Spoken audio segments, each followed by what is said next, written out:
अरे तो क्यों ना बताऊं भाई, अरे तुम लोग तीन अरे तीन अरे चार भैया चार भैया, सेट बनाते हो, क्या वीडियो हो गया? स्टार्ट हो गई है। अरे यार इन लोगों ने दिमाग खराब कर रखा है, ये देख कॉल कर रहे हैं इतनी रात में भी। भाई तुम लोग तीन तीन सेट बना रहे हो, उसमें से भी एक सेट इतना हार्ड दे देते हो, बच्चे प्रॉब्लम में नहीं आ रहे। मैं तो बताऊंगा क्वेश्चन, कॉल काट रहा हूं, शांति से बताने दो। चलो भाई स्टार्ट करते हैं हम लोग। अब मैं तुम्हें बताऊंगा भाई मैक्रो के क्वेश्चन। ये कुछ नहीं है, इनका भाई 10-12 कॉल आ चुके हैं कि बच्चों को वो क्वेश्चन मत बताओ जो पेपर में आ रहे हैं। मैं तो बताऊंगा, ठीक है, मैं तो तुम्हें क्वेश्चन बताऊंगा और तुम लोगों को ध्यान से सुनने भी है भाई, ठीक है, और इनकी प्रैक्टिस भी करनी क्योंकि ये पेपर में आएंगे। ठीक है, रिपीटेड क्वेश्चन है और जरूर आएंगे आपके पास। ठीक है, तो एक बार स्टार्ट करते हैं। अब हम स्टार्ट करने वाले हैं भाई वो टॉप 10 क्वेश्चन, वो भी किसके? मैक्रो इकोनॉमिक्स के। ठीक है, मैक्रो इकोनॉमिक्स के वो 10 क्वेश्चन जो पूरी बुक से हैं, और ऐसे ही मैं आपको अभी हर एक वीडियो में 10-10 करके 40 क्वेश्चन दूंगा। ठीक है, उनकी रिवीजन करते जाओ, मैं यहां समझाते जा रहा हूं, लेकिन समझने का मतलब ये नहीं कि वीडियो सुन के रख दी है। ठीक है, अभी तुमने देख लिया भाई, मेरे को रोका जा रहा है कि ये क्वेश्चन ना बताऊं, लेकिन मैं तुम्हें बता रहा हूं, यहां से पॉइंट्स लो कि ये क्वेश्चन ये कहता है और वहां पे करके देखो, क्योंकि ये सब 3-3 4-4 मार्क्स के क्वेश्चन है, तो सिर्फ 1-2 पॉइंट लिख देने से काम नहीं चलेगा। ठीक है, अब चलते हैं आगे क्वेश्चन की तरफ।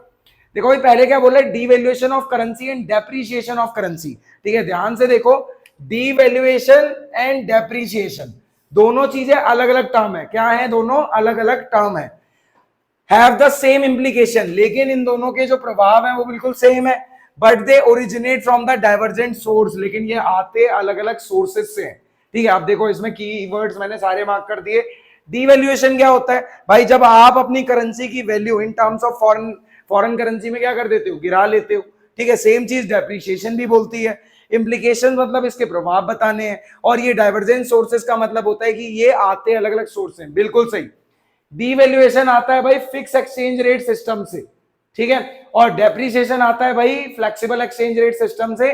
फिक्स एक्सचेंज रेट सिस्टम में डीवैल्यूएशन गवर्नमेंट करती है अपनी करेंसी की वैल्यू गिरा के। फ्लेक्सिबल एक्सचेंज रेट सिस्टम में depreciation market forces demand and supply करती है।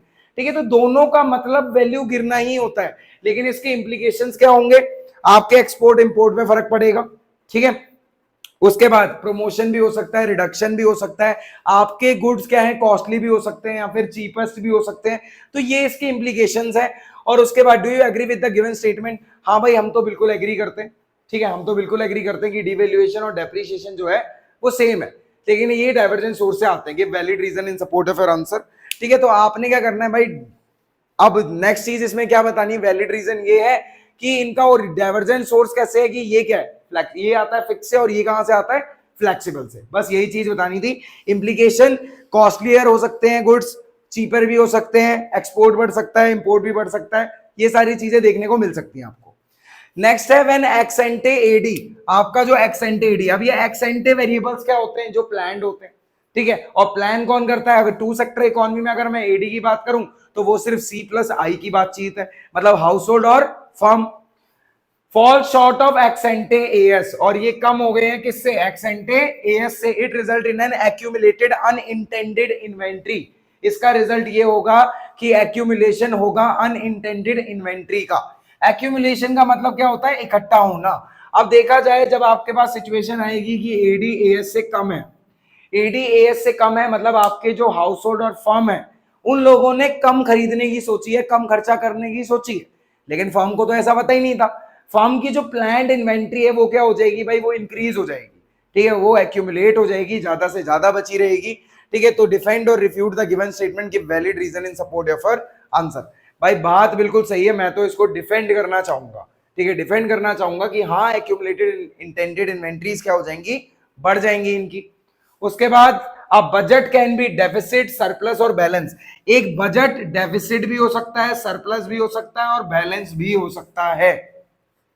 ये वाला समझ में आ गया होगा, एडी लेस देन एएस वाली सिचुएशन है। ठीक है, जब फर्म और हाउस होल्ड ज्यादा खरीदने की नहीं सोचती बल्कि ये बनाने की सोच लेती है, तो ये जब आएंगे नहीं लेने, तो ये जो बनाया हुआ माल है ये क्या हो जाएगा? ये तो इकट्ठा हो जाएगा आपका। यही होता है एक्यूमुलेशन ऑफ अनइंटेंडेड इन्वेंट्री। उसके बाद एक बजट डेफिसिट भी हो सकता है, सरप्लस भी हो सकता है और बैलेंस भी हो सकता है। ये तो डिपेंड करता है रिसिप्ट पे और किस पे? एक्सपेंडिचर पे। अगर रिसिप्ट ज्यादा होंगी, अगर रिसिप्ट ज्यादा है एक्सपेंडिचर कम है, तो कैसा बजट? Surplus budget. अगर रिसिप्ट कम है और पेमेंट ज्यादा हो गई है, एक्सपेंडिचर ज्यादा हो गए हैं, तो डेफिसिट बजट। और बैलेंस का मतलब है when receipt is equal to payment, ठीक है, मतलब जब आपकी सारी receipt are equal to expenditure, सारी रिसिप्ट सारी एक्सपेंडिचर के बराबर है, तो आपका बजट क्या है, बैलेंस है बिल्कुल। उसके बाद difference between final goods and intermediate goods, ठीक है। अब ये फाइनल गुड्स और इंटरमीडिएट गुड्स क्या होता है? फाइनल गुड्स वो गुड्स होते हैं जिनको आप बेसिकली कंजप्शन पर्पस के लिए यूज कर लेते हो, ठीक है, और बेसिकली इन्वेस्टमेंट पर्पस के लिए यूज होते हैं, कंजप्शन और इन्वेस्टमेंट के लिए। उसके बाद इंटरमीडिएट गुड्स की अगर मैं बात करूं, इंटरमीडिएट गुड्स क्या होते हैं भाई, जिनको आप क्या करते हो, अभी भी प्रोडक्शन में यूज करते हो, फर्दर प्रोडक्शन के लिए यूज किए जाते हैं, ठीक है।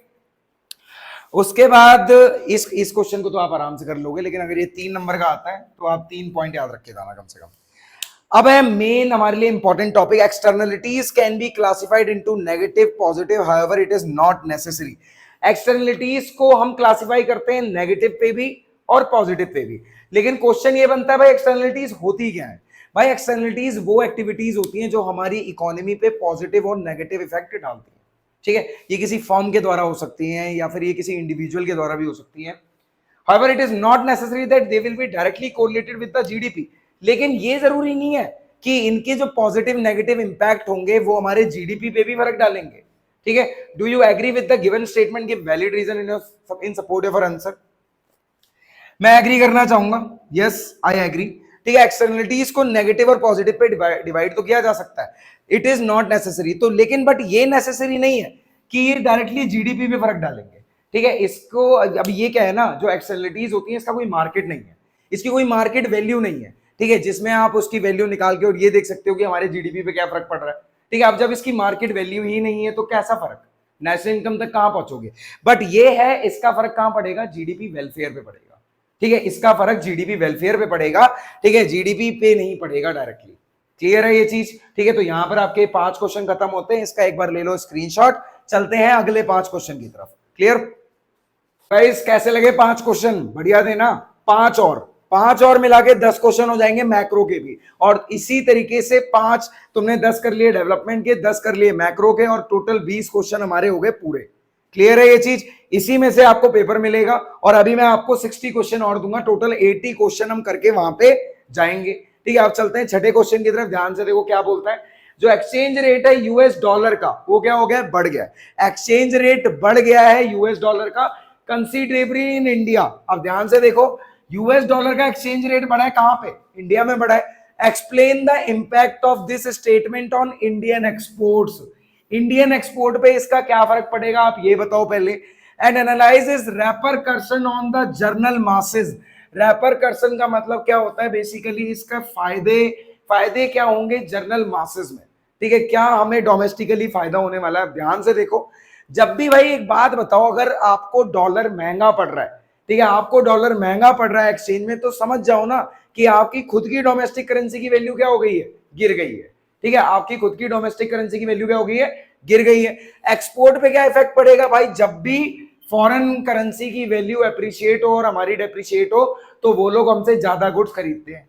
क्लियर? एक्सपोर्ट क्या होगा, बढ़ेगा। और अगर मैं जर्नल मासेस की बात करूं, तो जर्नली इसका फायदा क्या होगा, हमारे देश में एम्प्लॉयमेंट बढ़ेगी, क्योंकि अगर एक्सपोर्ट बढ़ेगा तो आउटपुट बढ़ेगा, आउटपुट बढ़ेगा तो एम्प्लॉयमेंट बढ़ेगी।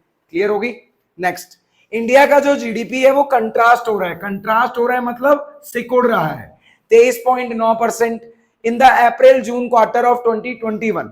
ये अप्रैल जून का जो क्वार्टर था 2020-21 में देखने को मिला, as compare to the same period of 2019-20, और इसको हम कंपेयर करें 19-20 से, तो suggesting that the lockdown has hit the economy hard. ये बोलता है कि लॉकडाउन में इकोनॉमी को बहुत हार्डली हिट करा है। Clear? State and discuss any 2 fiscal measure that can be taken by government of India to correct the situation indicated in the above news report. तो बेसिकली देखा जाए यहां पर क्या हो रहा है, आपकी जो एग्रीगेट डिमांड है, ठीक है, जो आपकी एग्रीगेट डिमांड है वो क्या हो रही है भाई, कम हो रही है एग्रीगेट सप्लाई से, ठीक है, क्योंकि यहां पर क्या है ना, आपका जीडीपी सिकुड़ रहा है, जीडीपी सिकुड़ेगा। और लॉकडाउन के कंट्रास्ट में अगर मैं बात करूं, तो लॉकडाउन में लोगों के पास पैसा नहीं था, जब पैसा नहीं होता तो डिमांड नहीं होती, ठीक है। और वो कहते हैं कि 2 फिस्कल मेजर बताओ, 2 फिस्कल मेजर, सबसे पहले टैक्सेस, डिक्रीज इन टैक्सेस करे जाएंगे, ठीक है, और गवर्नमेंट अपने एक्सपेंडिचर क्या करेगी, बढ़ाएगी, टैक्सेस को कम करेगी और एक्सपेंडिचर को बढ़ाएगी। ये उसके 2 क्या है, फिस्कल मेजर्स हैं। क्लियर? नेक्स्ट चलते हैं, what are non monetary exchanges. Non monetary exchanges क्या होते हैं, उसके बाद explain with suitable example how they are limitation of GDP as an indicator of welfare, क्यों ये जीडीपी के लिए एक लिमिटेशन है और इंडिकेटर है किसका, वेलफेयर का। अब नॉन मॉनेटरी एक्सचेंजेस की बात करूं तो ये वो ट्रांजैक्शन है जो एक्चुअली हम अपने फैमिली मेंबर्स के बीच में कर लेते हैं, ठीक है, गुड्स एंड सर्विसेज की, ठीक है। और देखा जाए जैसे हाउस वाइफ की आप सर्विसेज ले रहे हो, ठीक है, गार्डनिंग, किचन में वो काम कर रही है, तो ये सारी चीजें जिनकी कोई भी मार्केट वैल्यू नहीं लगाई जा सकती, ठीक है, कोई मार्केट वैल्यू नहीं लगाई जा सकती, मतलब इसको नेशनल इनकम में ऐड नहीं किया जा सकता, ठीक है। तो ऐसी चीजें जो नेशनल इनकम में ऐड भी नहीं हो रही, इनकी खुद की मार्केट वैल्यू भी नहीं है, इसीलिए जीडीपी पे फर्क ही नहीं डालती, इसीलिए ये एक लिमिटेशन है किसका, जीडीपी का, ठीक है, एंड इंडिकेटर ऑफ, और ये वेलफेयर का क्या है, एक इंडिकेटर। क्लियर है, नॉन मॉनेटरी एक्सचेंज जरूरी है आपके लिए, स्टार बना रहा हूं यहां पे भी। अब foreign institutional investor remained net seller in Indian capital market. आज के शेयर मार्केट को समझने के लिए आपको इन्हें जरूर देखना पड़ेगा। अगर आप फ्यूचर एंड ऑप्शन ट्रेडिंग करते हैं, ठीक है, तो आपको एफआईआई पे नजर रखनी होती है, क्योंकि ये कौन होते हैं, ये वो फॉरेन इंस्टीट्यूशन इन्वेस्टर हैं जो क्या करते हैं, इंडियन मार्केट में आके चीजों को खरीदते हैं और बेचते हैं।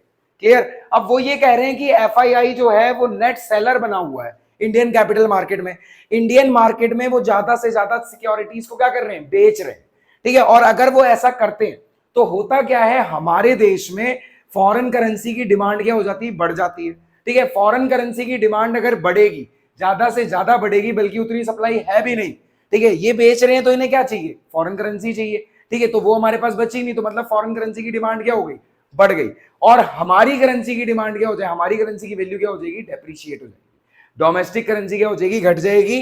वो कह रहे हैं the last few weeks state and discuss likely effect of given statement on foreign exchange rate, ठीक है। फॉरेन एक्सचेंज रेट क्या होगा, वापस से फॉरेन एक्सचेंज रेट दोबारा से डिसाइड होगा, ठीक है, और हमारी खुद की करेंसी की वैल्यू डाउन हो जाएगी और उनकी करेंसी की वैल्यू क्या हो जाएगी, बढ़ जाएगी। Open market operation by RBI help in regulating money supply. अब ये ओएमओ क्या है, ओपन मार्केट ऑपरेशन बोला जाता है, ठीक है, ये मनी सप्लाई को रेगुलेट करने में कैसे हेल्प करेगा।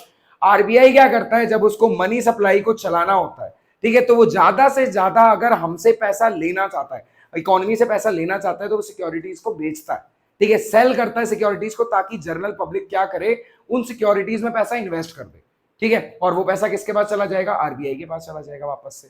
तो फिर हमारे जो इकोनॉमी है उसमें लोगों को क्रेडिट देने की पावर क्या हो जाएगी, कम हो जाएगी, क्योंकि ये दौर ही कुछ ऐसा है कि गवर्नमेंट नहीं चाहती, ठीक है, आरबीआई नहीं चाहता कि इन्फ्लेशन के टाइम पे, ठीक है, लोग ज्यादा से ज्यादा डिमांड करें, तो वो पैसा अपने पास ले लेती है। और इसका उल्टा होता है कब, ठीक है, जब वो क्या करते हैं, जब डिफ्लेशन आने लगता है, लोगों से सिक्योरिटीज खरीद के उनको पैसा प्रोवाइड कर देते हैं कि अब तुम यूज करो, क्योंकि ऑलरेडी इकोनॉमी क्या चल रही है, डिफ्लेशन पे चल रही है।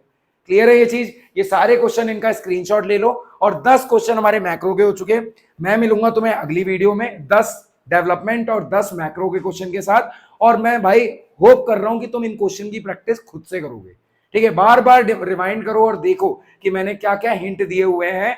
भाई याद रखना, ये चारों मतलब 40 क्वेश्चन इसके 40 इसके करके जाओगे तो दिमाग में बहुत कुछ होगा, पेपर इन्हीं में से आएगा और कहीं बाहर से नहीं आ रहा है। क्लियर। मिलते हैं अगली वीडियो में, बाय, बेस्ट ऑफ लक।